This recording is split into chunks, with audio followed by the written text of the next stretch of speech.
Excellent.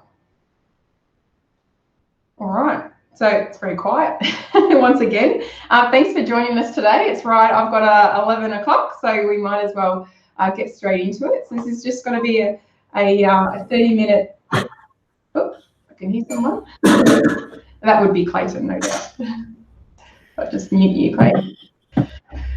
Excellent. So we are talking today about quarterly reporting, and we thought this is really important because we are actually at the end of a quarter, and as of the 1st of October, what is it that you do in your business, and what reports do you run, and why do you run them? And if you're not running any reports, well, maybe now's a good time to find out why others are and what you can do to run those reports in your business and see what sort of why and what sort of how they can inform you on decision making in the business. And today I want you to ask yourself like why, or are you looking for ways to make better decisions in your business? Because that's why you're going to run reports, is so that you can be informed on how to make those decisions in the business. And what is it that informs those decisions that you make? Data, information. And there are many different tools that you use in your business that can inform you and deliver that data to you. And Xero is just one of those platforms that you use in your business.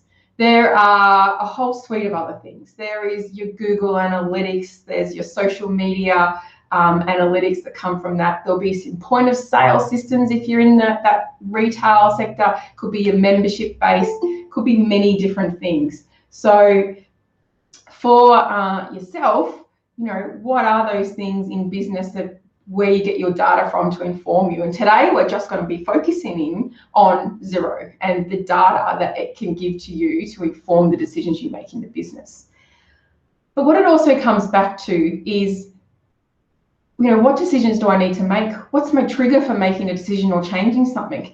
And what's driving those decisions? And that's where you go back to that business plan of having that overall strategy of what it is that you're trying to achieve in your business or striving towards, and having that plan process to get there, so that when you're analyzing the data along the way through running those quarterly reports, that at what points you need to make decisions to continue on, continues to turn left or turn right.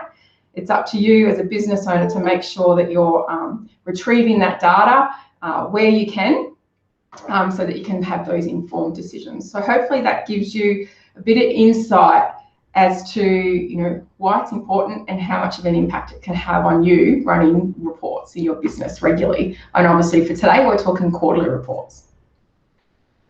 Some common mistakes that we make, we always make mistakes, but that we find is that organizations, businesses, small, large, run reports and get these great reports, but they don't actually mean anything. They don't influence any decisions being made in the business. So you need to make sure that when you're running these reports that they matter, that they do. When you see the numbers, you're like, right, I can see where I'm going wrong, and we're going to move and pivot and change. Or it's a matter of, let's maintain this. What we're doing, what the energy we're putting into something is working. Let's continue on that pathway. Or it could be relationships that you've made within the business network that are really performing really well for you, that you need to maintain those. It could be that you're not utilizing those range of platforms that I touched on before in order to gather that data. You could be skewed if you're only using one of them. So just be aware of what other platforms and where you can gather your data for your business. It's going to influence that change. And it can also be not having that plan ready to respond. And throughout this period, obviously, we're right now, knee deep, hopefully coming out of our restrictions with the pandemic. But way back in the beginning of it, though the businesses that were able to bounce and continue on that were affected were the ones that had a plan or put time aside to make a plan and enact that plan. So if you have a plan and you're working towards it, it reduces the amount of decision making you need to have, because you've got those key performance indicators you're measuring that are steering you in which direction you need to move in the business. Okay, so I just wanted to share that component with you. So now I have to use my, where am I here? So now we'll head into Xero, and I want to share with you the reports, etc. Just some different things that I've worked on to make sure that you guys are going to get some value out of today and joining us today. So if you're in Xero, you've got access to the demo company. You can follow along, you can do it yourself. Obviously, this is recorded, this webinar, so you can just go back to certain segments that you might want to follow along and watch with.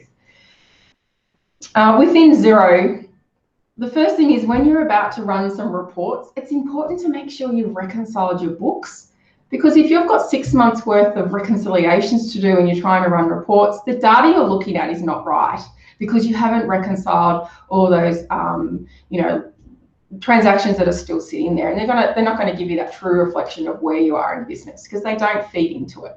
So make sure first step is that you've reconciled your books. And then if we go into the accounting tab and head into reports, so it's the second one down, just take note also for those that don't run many reports is that you've got these starred reports here, and I'll talk about those in just a minute. So if we just head into our reports, and you can see there's a whole menu of different reports there that you can work from. And what we're looking under here is that summary of all those reports. And there's areas where you can drop down.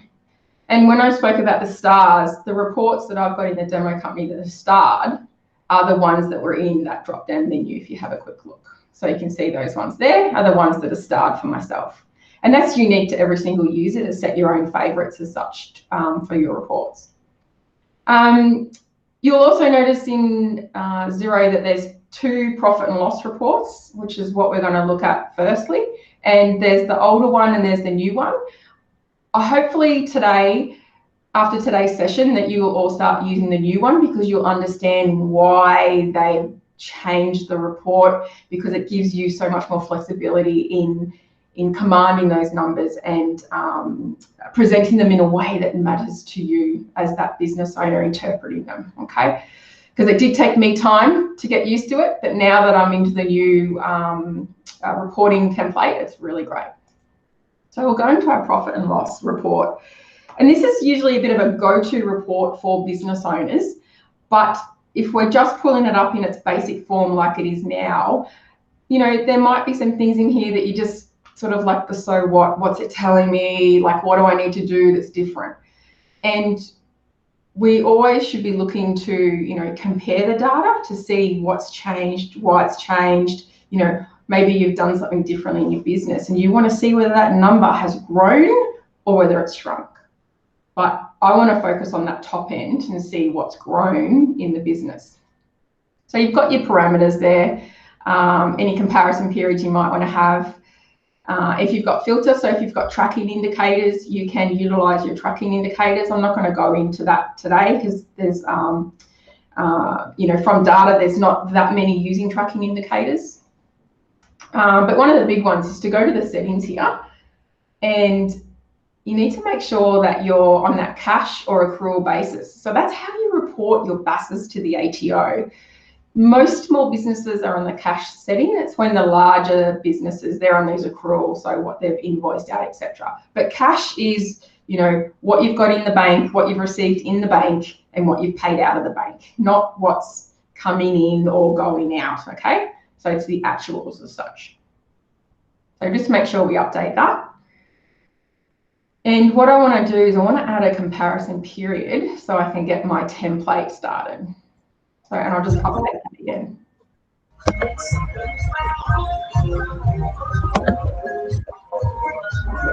Sorry, Sylvia, I just put you on mute, if that's okay. So now that we're in that profit and loss, we've got a little bit of data. We can have a look at what September compares to August. But with businesses, a lot of them are actually quite seasonal. So it could be seasonal with the weathers and the seasons that come. So if you're selling products, such as clothing, different lines that are seasonal. It could be, to do with gyms. Maybe spring they have their massive peak in the gyms because, everyone obviously wants to get ready for summer. And, you need to have that understanding. As a business owner, you're going to understand what those, ebbs and flows of your seasons within your business. So comparing this month to last month isn't necessarily always going to be of benefit to you. But what might be of benefit is comparing this September to last year's September. Currently, we're in a pandemic and we understand that it's going to be skewed. The data is going to be skewed. However, there is a bonus to working through this particular template because at the moment, if we want to qualify for grants, JobKeeper stimulus packages, all those different things that are on offer from the government, we need to be able to run those reports once so that we can see those numbers, so that we can make sure that our applications, and we've got that data there to provide that evidence that we need in order to obtain those funds. So what we're going to have a look at now is if we just go down to the bottom left corner and we can edit the layout. So there's a whole range of things that we can do here in this particular report, or in any report we can do. But what I want to do is I want to compare my September this year to September last year. So to do that, all I have to do is click in this box here, August, where the parameter there is saying that it's August. But I want to change it to the September. So I just have to go back and click or type it in, find the month of September in 2019. And there you go, there you can see it's there. So that's there. But so what? Do I want to do the calculation in my head to work out what the change in the dollar amount is? Or can I utilize the power of Xero in doing that for me?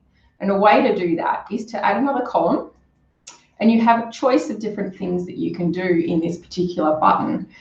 And the one I want to look at here is I want to create a formula so I can know the dollar figure, the difference between them. So we need to insert that formula. And it's about, you may not get it right the first time, but having a play. So what I want to do in this instance is I want to get the September 2020 figures, and I want to subtract the 2019 figures to see what the change in that is going to be. And I've just labeled the column change in dollars, just so that I know what that's going to be. So now that I've done that, I've got the dollar figure.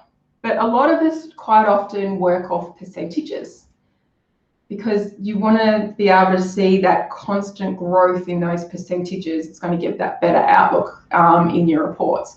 So to do that, we can once again add another column and add in a formula-based column.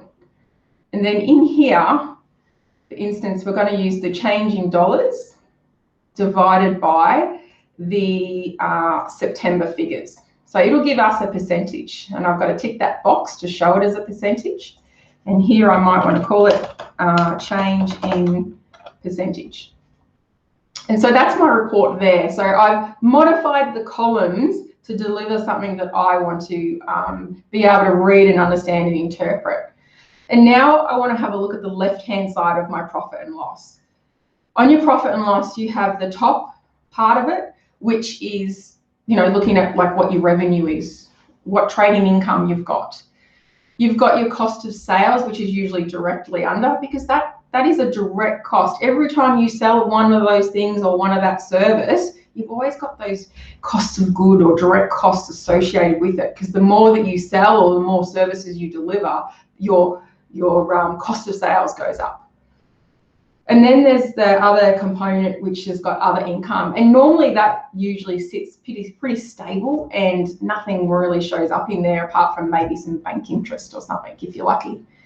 However, in this current climate, we've got things like JobKeeper in there because it's not GST. So we want to make sure we remove it from that top end, that trading income in our reports, because we're not utilizing what JobKeeper money we are having coming in our businesses when we're applying for our grants or stimulus packages. You'll also notice that I've got cash boost payment up the top, but cash boost payment is also not a GST. It doesn't attract GST to that particular payment that we may have received from the ATO. So what can we do with it? You can go into your charts and change it, etc. But I highly advise you talk to your accountant about that. But what you can do as a user perspective is really easy, is you just click and you just drag it down to there. So now your top line is just your revenue, your cost of sales, and then you've got the other income that hasn't necessarily attracted the GST, and you've sort of taken it out of there. And then of course you've got your operating expenses in there. You can actually group your different operating expenses if you wish. So you might want to add a row here. You might want to group them. So if I want to maybe put something down here, I might want to add all of my motor vehicle expenses into a group so I can track them. You might have 4 motor cars with expenses associated. You might want to have to track each of those cars individually, because that's something that's really important to your business and the decision making that you have. So you could do the same. So all I'm doing is clicking and dragging them up. What else have we got for motor vehicle in here? Bear with me. Let's just put something like our insurance underneath that as well, just so that you can see and get some more numbers out of it. So in that in the report, that's grouped those together so that you've got to get actually a total number for that particular line item. It means that you don't have to go into your chart and change numbers around. How each chart of account has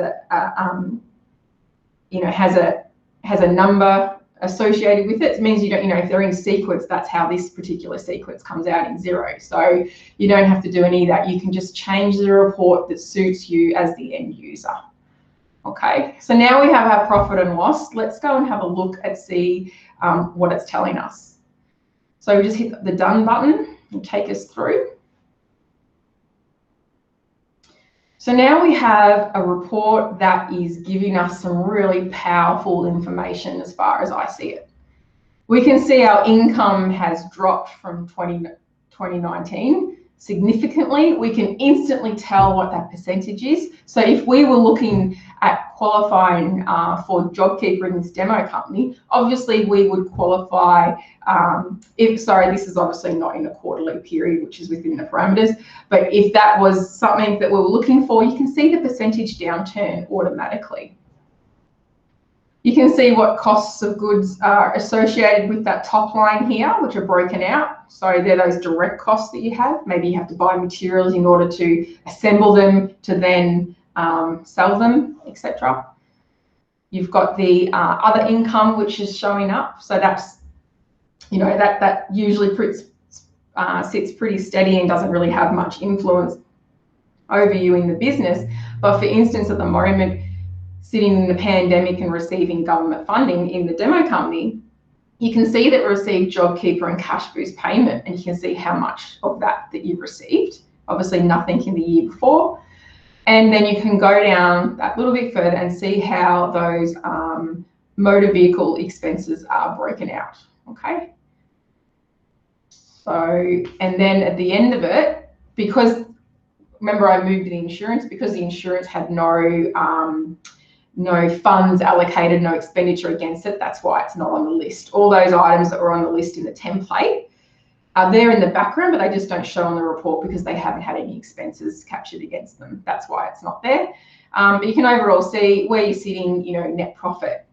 But when you look at that net profit of that business, it's not necessarily that, you've profited 22 grand, for that month in that business. In this instance, you have, however, it's all been attributed to the funds that you got from the government, because that attributed to $23,000 of that. So you can sort of see, well, if I wasn't getting that funding, how would I be sitting? I would definitely need to be making some changes in my business to have a look at that. So I hope you found that useful in that report. I also just wanted to share with you about how I've broken the sales out, and this is something that you can choose to do in your business if you wish. So you could say, for the scenario of this demo company, for instance, that the sales to line could be a bricks and mortar. Okay, it could be a shop front that they've been operating out of for years, and that's where their primary source of income was. However, when the pandemic hit, they had to move online. So therefore, they then created a new sales stream, and they've captured that separately to see, well, how have my bricks and mortar been, standing up in comparison to my online sales in my business. So, and give you a true reflection. And then you'd look at that and go, well, where do I need to put my energy of my business? Is online gonna be here forever, and is it something I should put energy and resources into, or is it a matter of once the pandemic is over, that I will get my foot traffic back and my store will open, because that is what my core values and my purpose of my business is to have that shop front for my clients. So that's how you can use data to influence those decisions. Now, if you wanted to have a look at quarters, because JobKeeper's coming up, want to see if we're going to qualify for the quarters coming up, we can just go back in and edit that layout. And just click in the box which says September, and you can change it to whatever you want. So if you want to change it to a financial quarter, and then choose which financial quarter, so July to September. And then in the next box for 2019, you might want to change it to a quarter as well. And that was July to September, but you want to move it to the 29 to compare. And just click on done again.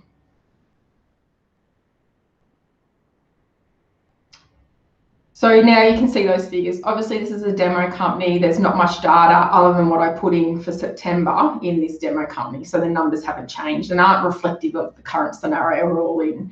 But it's just to show you that you can run it by quarterly. Now, if you love this report, you don't want to have to build it every single time you go into Xero and every quarter that you're running your reports.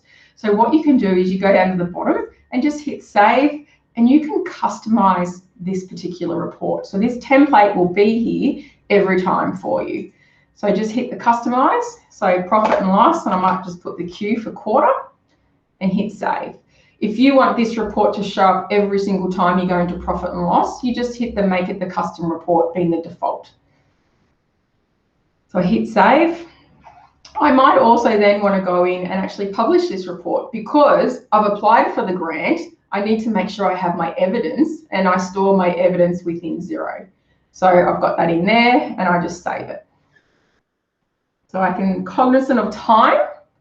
So now we're back into that report screen, if I may. If I just go click on the summary, just to remind you where we are, where all those reports are. So we customized that particular report, and you can see I've done a few last night as well, but this is the one that we did here.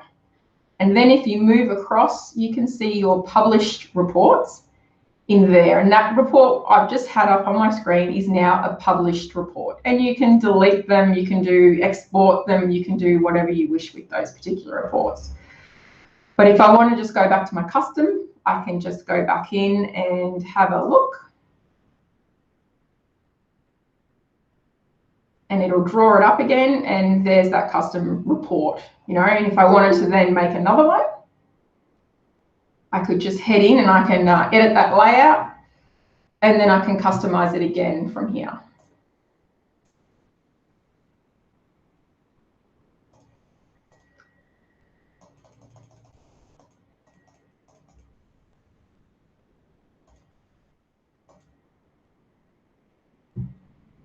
All right, and there is that same report we did on that monthly basis, and I might want to save that. So I might want to customize this one too, and put an M on there, and hit save. And therefore it will now be another customized report that I have generated. So I've got the profit and loss monthly, profit and loss quarterly. So one other report that I wanted to just briefly show you, and it's not a balance sheet, okay? Normally business owners aren't really working out of the balance sheet. But one thing that we should be working on, even if it's not weekly, but at a minimum quarterly, is our aged receivables. So who owes you money? If you work in a business where you invoice out and then get paid for the work, this report is just so powerful for you. And Xero itemize, you know, what contacts owe you. So that depends on how well you've loaded your contacts into Xero. You know, what is the current amount outstanding? Is it 1 month? Is it 2 months outstanding? How do we know? But if you printed this off, you know, what would whoever calls in these debtors, what action would they have to take? They would have to look up the phone number, look for who they're going to talk to, who they're going to email, etc. Xero's gone one step further, and you just go to your report settings here, and you can actually ask it to draw out what the mobile numbers are, put down what the emails are, and just tick on the phone number as well, because maybe they've got a landline that's loaded into your program as well. And then you just update the report, and it'll populate those columns. So now you can hand this report to whoever it is that does your debt collection, whether it's yourself or someone else in your business, and they can take action immediately without wasting time on finding out that data, those details. Okay, so that's another really great report. Let's see what else. So hopefully you found that helpful. I didn't want to spend, you know, all day, you know, just talking jargon with you. Hopefully you've taken away those practical skills that I've shared with you that you can now utilize for yourself in your business. And I'd love to hear from you to say, you know, that you've used those reports and now you've found it quite easy to, you know, change the templates around the way that work for you in your business. Yeah, it's just a little activity that you can have a go at, pull those reports, and then you can start making some decisions in your business. So that you can, you know, continue on that trajectory of, you know, profitability for your business. So thank you very much for joining us. I think Clayton's on the other end. I'm not sure if he's got his mic on. I'm not sure if he wanted to add anything that I may have missed, but hopefully we're... Yes, I'm still here. I answered Kayla's question. Hopefully if anyone else has got any questions, be sure to post it up or give us a call. Just remember that there are other apps that you can utilize to connect to Xero. Someone asked about budgeting, Celeste, yesterday. Yeah, we can do a webinar on budgeting. We've done one in the past. I'm not sure if there's a recording on it, but yeah, for sure. Budgeting. I think the other one, the hot topic is usually payroll. But if you guys have got a specific training request that you'd love, send it through, let us know, and that could be our next Xero session. Yeah. And we'll try and get the next one out this time next month. Just got to get the advertising done. That's where I lack the ability. So yeah. Thanks everyone for tuning in. Yeah, thank you very much, and we'll see you next time. Thanks. Bye. Bye.